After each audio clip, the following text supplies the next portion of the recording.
भंडारा जवळील कारधा चौकात मध्यरात्री दरम्यान कारधा पोलिसांनी रात्र गश्तीवर वाहनांची तपासणी दरम्यान कत्तलीकरिता जनावरांना घेऊन जाणाऱ्या ट्रकवर कार्यवाही केली। पोलिसांनी केलेल्या कार्यवाहीत 7,80,000 रुपयांचा मुद्देमाल जप्त करून 45 जनावरांची सुटका केली। कारधा पोलीस चौकात रात्र गश्तीवर असताना वाहनांची तपासणी करीत असताना ट्रकला थांबवून चौकशी केली असता ट्रकमध्ये 45 जनावरे निर्दयतेने कोंबून कत्तलीकरिता नेत असल्याचे दिसून आले। पोलिसांनी सदर ट्रकवर कार्यवाही करून सर्व जनावरांना मालिबार चांदोरी येथील गौशाळेत पाठविण्यात आले।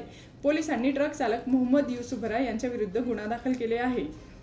याच्यामध्ये काल रात्री आम्हाला गोवंश जातीची अवैध वाहतूक होणार आहे असल्याबाबतची प्राथमिक गोपनीय माहिती मिळाली।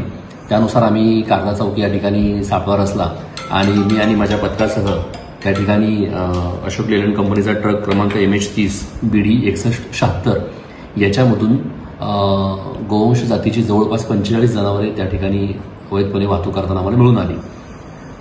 वाहन चालकाकडे कुठलंही कागदपत्रे किंवा पुरावा असं काही आढळून आलं नाही। त्याच्यावर आम्ही तात्काळ गुन्हा दाखल केलेला आहे आणि यामध्ये हा जो सर्व माल आहे तो अकोला या ठिकाणी पाठवला जाणार होता आणि छत्तीसगडमधून हा माल खरेदी केलेला आहे। तर याच्यावरती जे माल पुरवतात आणि जे खरेदी करतात ही जी साखळी आहे ही साखळी तोडण्याच्या अनुषंगाने आमचा पुढील तपास चालू असेल।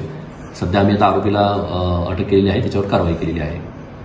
जीबी न्यूजचे प्रत्येक अपडेट मिळवून घेण्यासाठी तुम्ही आमच्या चॅनलला लाईक करा, सबस्क्राइब करा आणि शेअर करा, तसंच बेल आयकॉनला सुद्धा प्रेस करा।